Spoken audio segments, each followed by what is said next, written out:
Today we'll finish the female reproductive system. We are talking about the female reproductive system in last class, and you know that in female reproductive system two important cycles take place: ovarian cycle and the menstrual cycle. In last class I explained the ovarian cycle. So today we'll first talk about the uterine cycle or menstrual cycle. Same thing. Changes occurs inside the uterus. That's why it is also called the uterine cycle.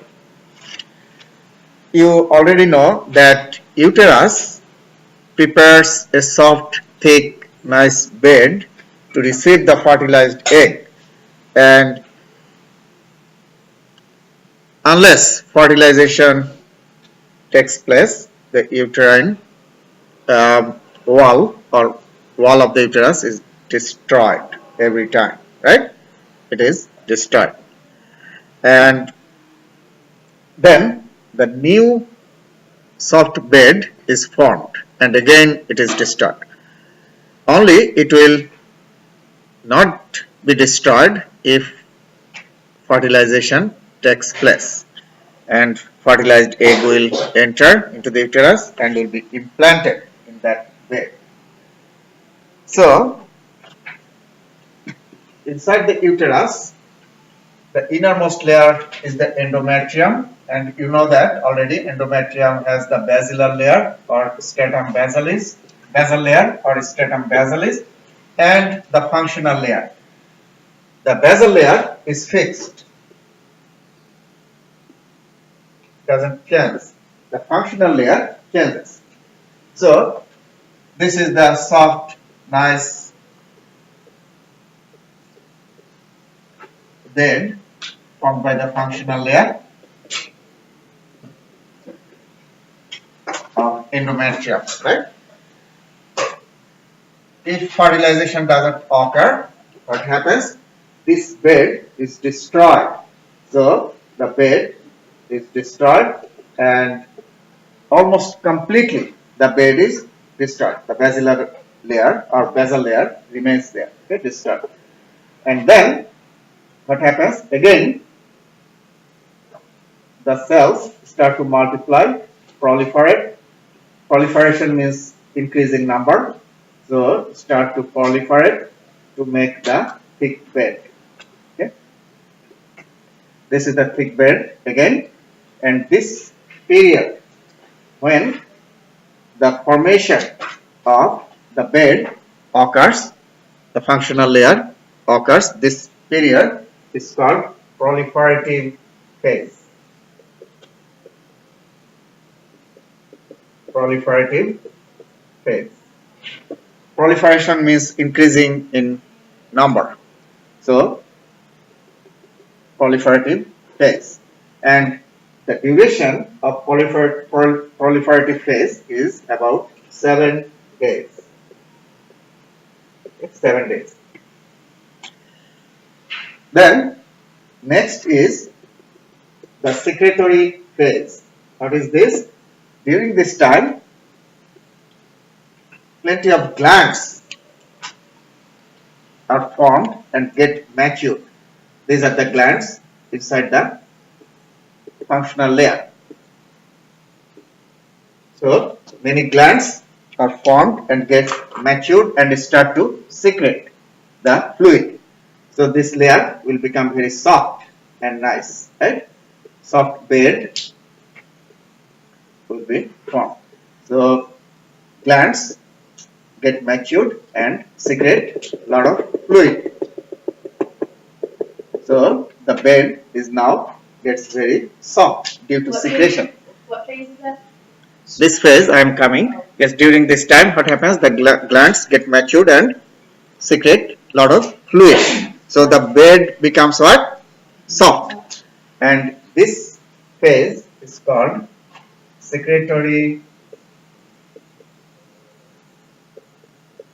phase. Makes sense, right? Because glands secrete a fluid. And the duration of this secretory phase is about 14 days. 14 days. And the bed is formed to do what? To receive the fertilized egg, right? If fertilization doesn't occur, what happens? The bed is destroyed. So the bed will get destroyed into many small pieces, and this period or phase is called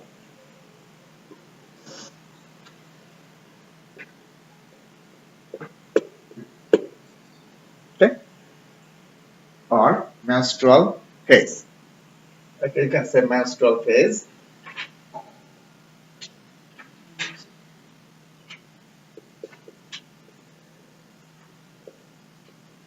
Menstrual phase. So those are three phases of the menstrual cycle or uterine cycle. And menstrual phase also maximum is 7 days. So 28 days. 7 days proliferative phase to grow or form the bed. 14 days is the secretory period, secretory phase, and 7 days is the menstrual phase when the bed is destroyed and shed. So those are the three phases of the menstrual cycle. The average duration of this cycle is 28 days. And you know that the duration of ovarian cycle is also 28 days, right? Proliferative phase, follicular phase and luteal phase, 14-14.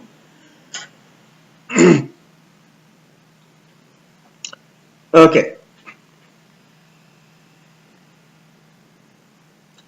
Menstruation is the process of endometrial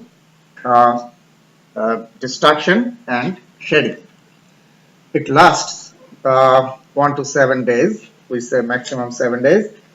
About 35 to 50 milliliter of blood and other materials get out. You see here, you have spiral blood vessels. You already know that. We have talked about this. So and glands and also mucosa, thick mucosa. So when this layer is destroyed, you'll see destroyed blood vessels, destroyed glands, uterine glands, destroyed mucosa, and blood. Because when the blood vessels are destroyed, the bleeding will occur, right? So the menstruation, that fluid has all those things in it. Okay.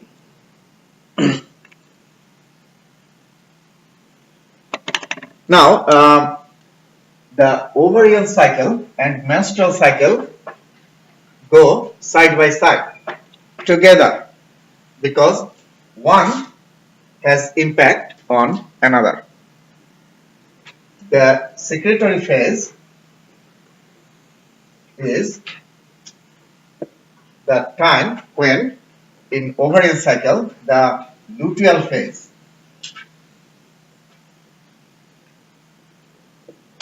is 14 days. You know that luteal phase is 14 days. And during the luteal phase, you know that corpus luteum stays, right, in the ovary for 14 days. Do you remember? And act as a temporary gland and releases estrogen, progesterone, inhibit, right? Those three hormones. And to maintain this bed, you need high concentration of progesterone. Okay, progesterone. You also need estrogen, but you need a lot of progesterone. And during the luteal phase, more progesterone is produced from the corpus luteum. Okay. To maintain the growth or proliferative phase, you need more estrogen. you need more estrogen to maintain the proliferative phase, to grow the bed. So during this phase, proliferative phase, we see the concentration of estrogen is higher than the progesterone. Okay, so this is estrogen, this is progesterone. During the secretory phase, we see the concentration of progesterone is higher than the concentration of estrogen. Okay, so the progesterone is higher during the secretory phase and estrogen is higher during the proliferative phase.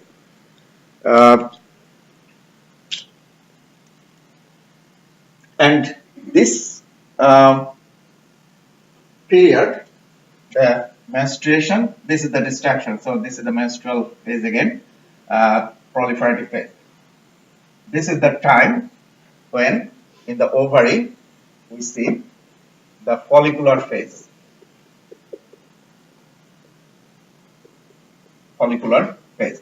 So follicular phase corresponds to the menstrual cycle, menstruation or menstrual phase, and proliferative phase. And luteal phase corresponds to the secretory phase. Okay? And they work together. Okay. Here you see those three phases of menstrual cycle or uterine cycle. First, you see they have shown the menstrual phase, the destruction of the functional layer of the endometrium, right? 7 days. Then the growth, that's the proliferative phase, that is also 7 days. And then the secretory phase, many glands get matured and secrete a lot of fluid to make the bed soft. And then again after that, menstrual phase, proliferative phase, secretory phase. Okay. Now, if you see the top part of this picture, you see the level of estrogen, progesterone inhibition. Those are the hormones come from the corpus luteum, right? Temporary gland. Just focus on the estrogen and progesterone. Okay. During the proliferative phase, remember, you need more estrogen that I have mentioned here. You need more estrogen during the proliferative phase. During the secretory phase, you need more progesterone. Okay, and just remember those. The body temperature, the core body temperature changes during the secretory phase. The body temperature slightly increases. A slight increase of body temperature. You see in the bottom part here, during the secretory phase, the basal body temperature increases about 0.3 degrees Celsius. Slightly increases. Is that the fertilization time? Yeah, that's the fertilization time, yes. The ovulation. I was wondering, which of these hormones, they said that girls do as well in math as boys, but right before the period, just like the day or two before the period, it drops for some reason. And then it goes back to normal once the... Yeah, that's what happens. You see here, the progesterone is higher here, right? Estrogen is lower here. Then, just before the menstruation, it switches. And that causes the constriction of the spiral arteries and the destruction of the endometrium occurs. Make sense? So that change of the hormone level will cause the constriction of the spiral arteries, and we have talked about that. The endometrium will not get the blood supply, functional layer will be disturbed. Yeah, that's what happens.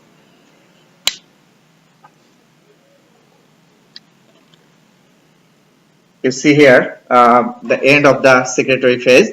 Again, the progesterone is suddenly going down below estrogen, and that you see the red line and dark line, the progesterone, the dark line is going below the estrogen, and that causes the constriction of the spiral arteries.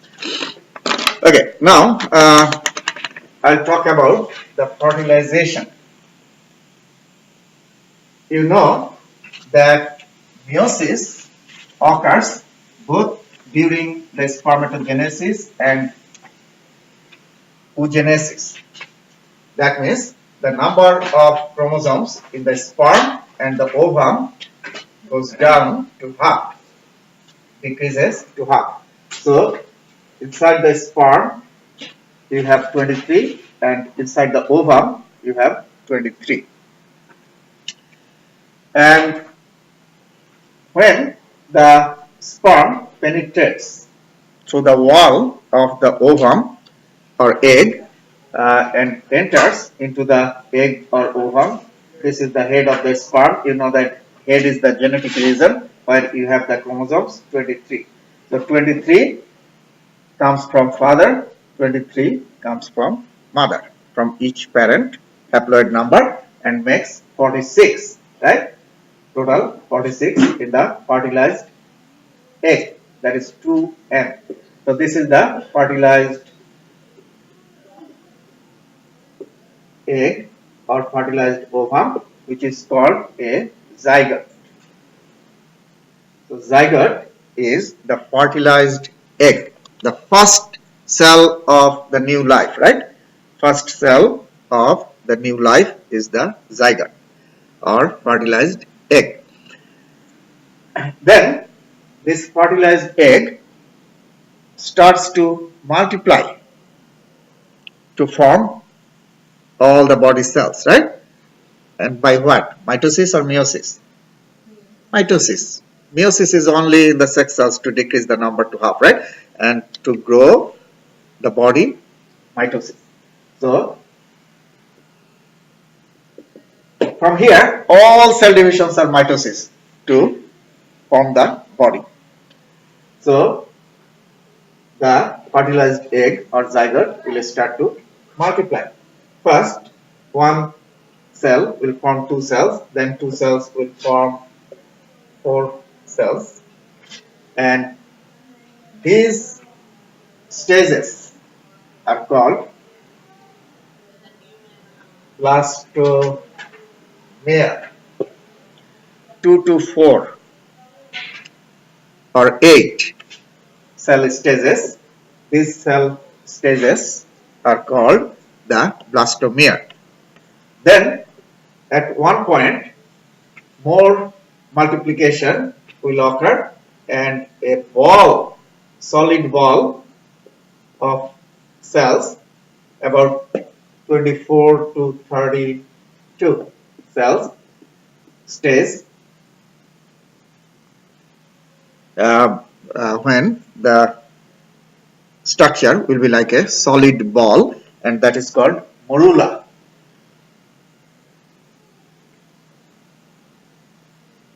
Morula. And morula is like a small tiny solid ball of cells. Then next what happens?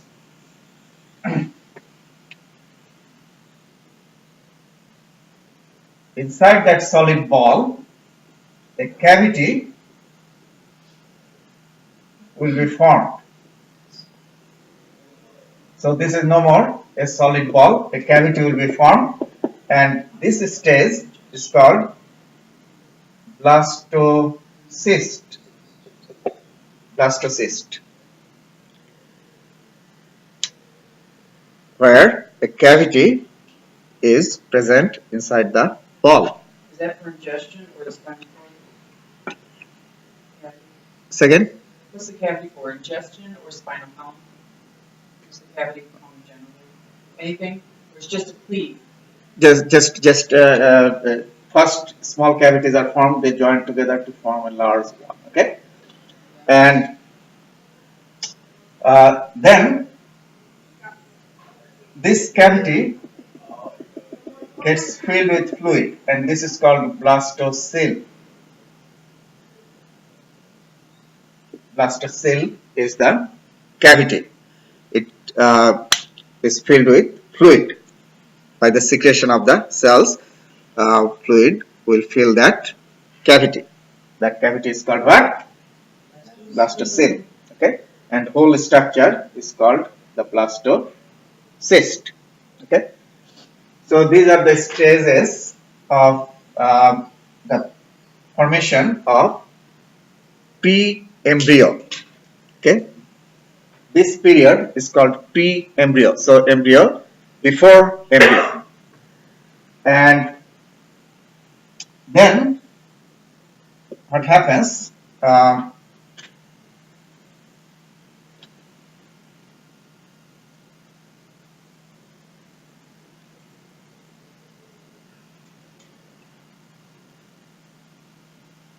This blastocyst now enters into the uterus, because all these changes are occurring when the fertilized egg is moving towards the uterus through the uterine tube or fallopian tube. You know that fertilization occurs in the ampulla of the uterine tube, right? You know that ampulla of the uterine tube. Then it starts to move towards the house, towards the uterus. This is the uterus, and the multiplication continues. Okay, and when the blastocyst is formed, immediately after that it arrives inside the uterus. So this is the uterus, and it takes from here. This is day 1 fertilization. This is day 1. From here to come into the uterus, it takes about 7 days. So kind of slowly the fertilized egg move towards the house, uterus. And then after the blastocyst arrives here, what is next? The soft bed is here, right? Already. So it will stick into the soft bed. That is called what? Implantation, right? Implantation will occur. That means it will stick to the soft bed, putting the seed in the soil. Okay, you have made nice bed to put the seed into it, and that is called implantation. So after the blastocyst arrives inside the uterus, it gets implanted, and for implantation it takes about another 3 days after it arrives. So basically we can say that it takes about 10 days, 7 plus 3, 10 days, it varies, about 10 days to get implantation or implanted in the endometrium. Okay, now what happens here? This is the blastocyst. Now we'll see. This is the endometrium. This is the blastocyst. Implantation has occurred.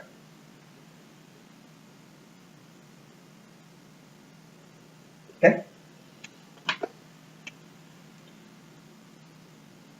And those cells are forming the shell, outer covering of the blastocyst. Those cells are called tropoblasts. Okay, these cells form the outer covering. These are tropoblasts, and those cells are forming the inner part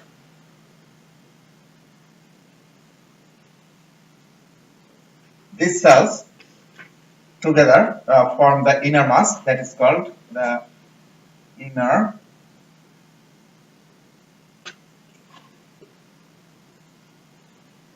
inner mass. Inner mass is formed by the cells inside, and outer cells form the shell, and these outer cells are called the tropoblasts. Okay. So inner cell mass is very important because from the inner cell mass the embryo is formed. Embryo is formed by the inner cell mass. Okay. Now, after the implantation, this is the endometrium implantation. After implantation, what happens? These tropoblasts, those are attached to the endometrium. They will multiply. They will multiply.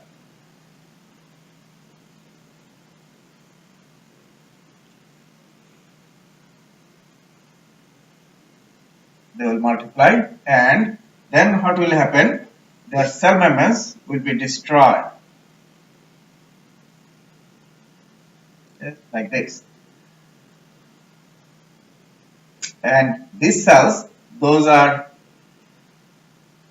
multiplying here, getting multiplied. These are called the syncytial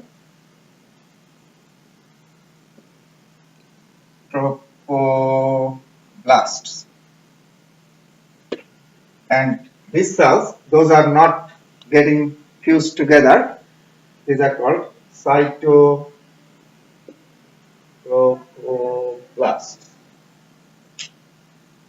Okay. Why these are called syncytial tropoblasts and these are called cytotropoblasts? Both are tropoblasts, right? But these are called cytotropoblasts because these cells are remaining separated. The cells, cyto means cell, there the cells are remaining intact.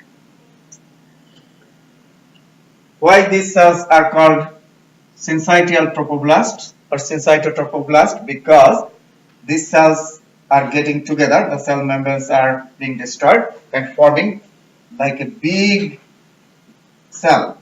And you know that when we talk about the cardiac muscle, you have heard the term syncytium, functional syncytium. Do you remember? I told you functional heart muscle works as a syncytium. That means what? Single unit.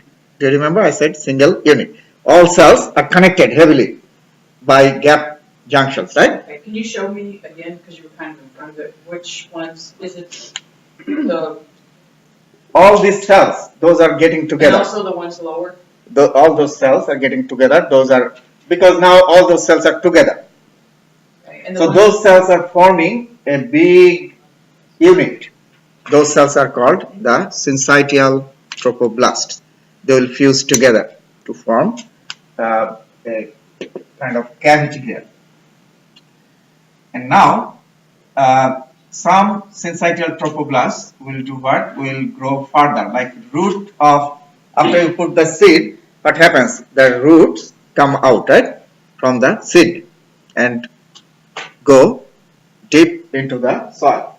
So some syncytial tropoblasts, those are here, they will grow further like this and will form villi. Villi are, you know, that finger-like extensions.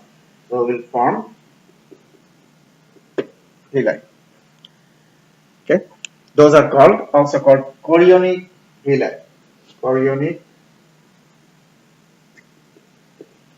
villi. Finger-like structures will be formed from syncytial tropoblasts. And now, outside of the villi, you have many sinuses, spaces, and those sinuses get filled with mother's blood. You have mother's blood here. Maternal blood in the sinuses around the villi. Sinuses around the villi. And what happens inside this villi, the fetal blood vessels, are formed. And from here, the sinuses, where you have the maternal blood, the blood, nutrition and oxygen enter into the fetal blood, because inside the villi you have the fetal blood vessels.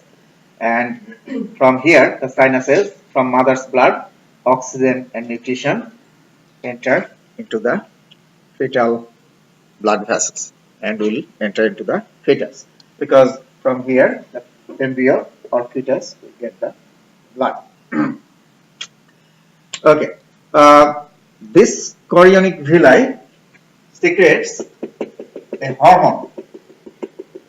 That hormone is called human chorionic gonadotropin. Human chorionic gonadotropin.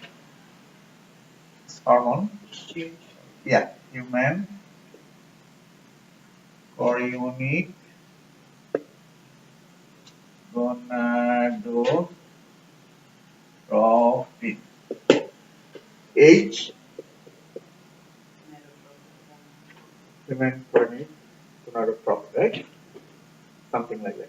HCG, human chorionic.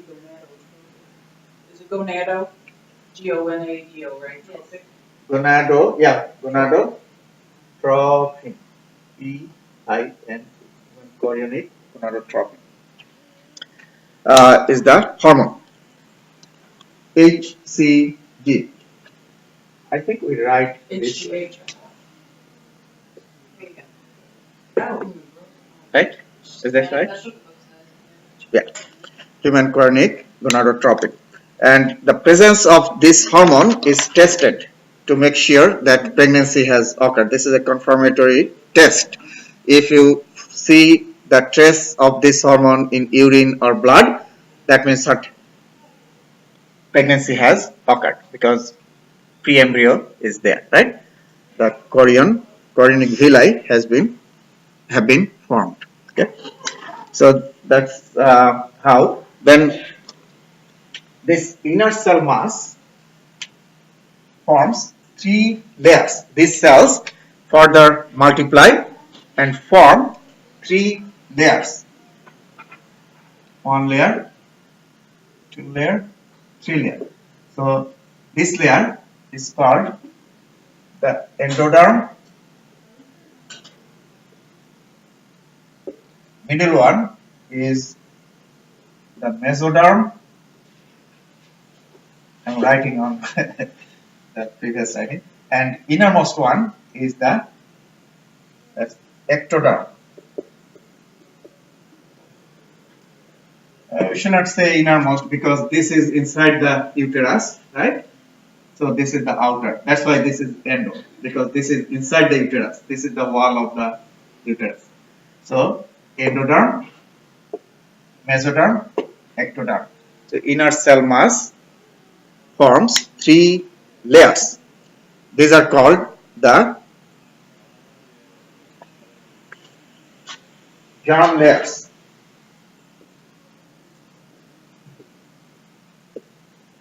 These are stem cell layers. And from these three layers, different body parts are formed. Ectoderm, just in general, ectoderm forms the outer structures of the body. That is skin or coverings, the epithelial lining, those structures are formed by mainly ectoderm. Mesoderm mainly forms the muscles, and endoderm mainly forms the inner lining of epithelium lining of inside the respiratory tract, inside the GI tract. The innermost lining is formed by the endoderm. In general, that's the way how different body parts come from those three germ layers or germinal layers, and those layers come from the inner cell mass. Okay, and then this structure becomes the fetus, and different body parts get separated and develop further and further. So this is how the fertilization occurs, and fertilized egg move towards the uterus and get implanted there, and after implantation what happens. Okay.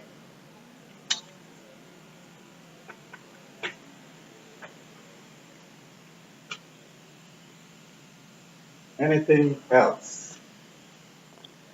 Placenta. That syncytial trophoblast structure actually becomes the placenta. So now the inner cell mass or the embryo, and then that structure formed by the syncytial trophoblast and the mother's endometrium. Fetus and the endometrium are separated by the placenta. Okay. So syncytial trophoblast, that structure, they get together and form the villi. That is actually, that becomes the placenta.